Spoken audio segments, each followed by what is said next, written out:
Conocido familiarmente como Lolek, Karol Wojtyła nace el 18 de mayo de 1920 en Wadowice, población situada al sur de Cracovia. Educado por sus progenitores, Karol, un militar, y Emilia, una educadora, en el fervor a la patria y la religión, se vio pronto privado de su madre y su hermano Edmund, fallecidos cuando tenía 9 y 12 años respectivamente.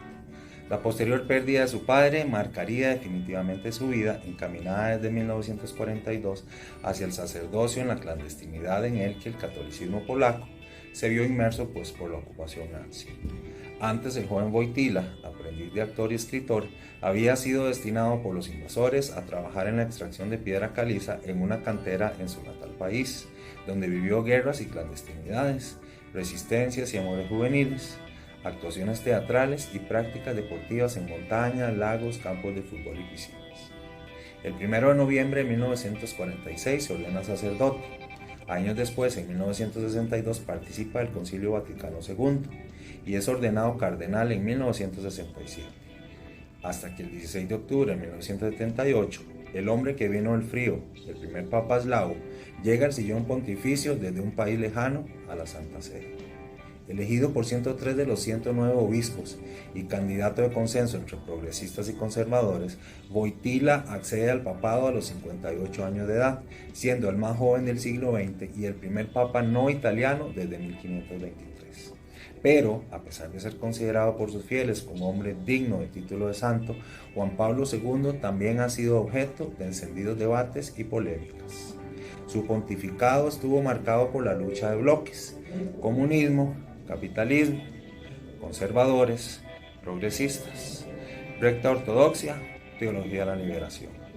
Fue infatigable viajero, políglota, que recorrió 129 países en el transcurso de 104 viajes, y aunque fue el Papa Pablo VI quien inició los viajes al exterior, Wojtyła los convirtió en instrumento permanente de evangelización.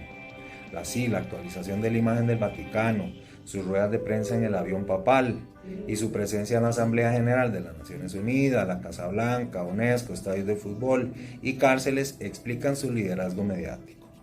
Defendió principios como la supremacía del trabajador sobre el beneficio económico en las relaciones laborales, la defensa de la propiedad privada y la economía de mercado, y reconoció además el papel del Estado como corrector de las desigualdades sociales. Además, realizó una incansable y tenaz labor de beatificación y canonización, contando con 1.342 beatificaciones y 482 canonizaciones, siendo una de las más conocidas la Beata Madre Teresa de Calcuta. Este papa conservador fue el gran defensor de la familia y los valores ancestrales en la era de la globalización y la pluralidad. Sus discrepancias en cuestiones como el divorcio, los anticonceptivos y el aborto, el matrimonio de los sacerdotes, así como la necesidad de una nueva evangelización, fueron el signo de su papado.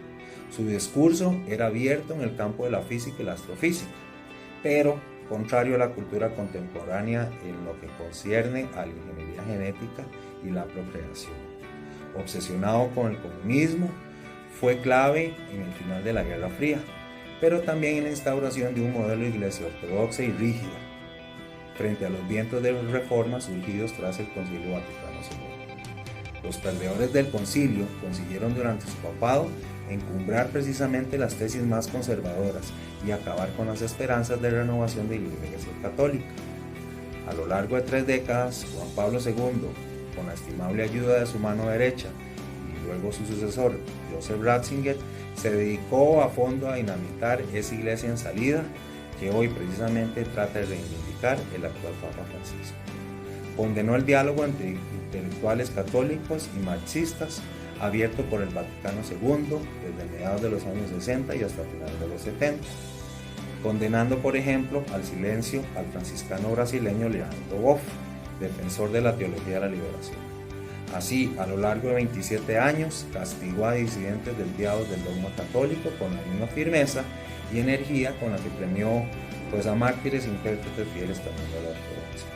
La otra gran herencia de Juan Pablo II fue el silencio ante el drama de la pederastría en la iglesia. Durante décadas, la jerarquía eclesiástica minusvaloró y ocultó los abusos a menores por parte de clérigos y sacerdotes en todo el mundo y protegió a estos abusadores. El caso de Marcial Maciel, fundador del movimiento Legionario de Cristo, y considerado por el Papa como apóstol de la juventud, haciendo oídos sordos a las acusaciones de abuso sexual contra el religioso mexicano, fue el caso más paradigmático o más famoso, digamos, pero la lista de depredadores que salieron indemnes durante los años de pontificado de Juan Pablo II resulta innumerable. Por todo esto, se ha interpretado su papado como un retroceso del espíritu democrático del Concilio Vaticano II. Su modernidad se limitaba al uso de aviones y medios de comunicación, y entendía la libertad, el conocimiento y la igualdad como valores negativos y peligrosos para la obediencia a la divinidad y por lo tanto al Papa. En resumen, su lucha a favor de los derechos humanos y libertades, su decidida oposición al comunismo, el capitalismo salvaje y la guerra, sus críticas al sacerdocio de las mujeres, matrimonio de los clérigos, el aborto y otros métodos anticonceptivos, el divorcio y la homosexualidad y sobre todo su difícil diálogo con la ciencia definieron la personalidad del Papa que llegó a Roma procedente de un país lejano.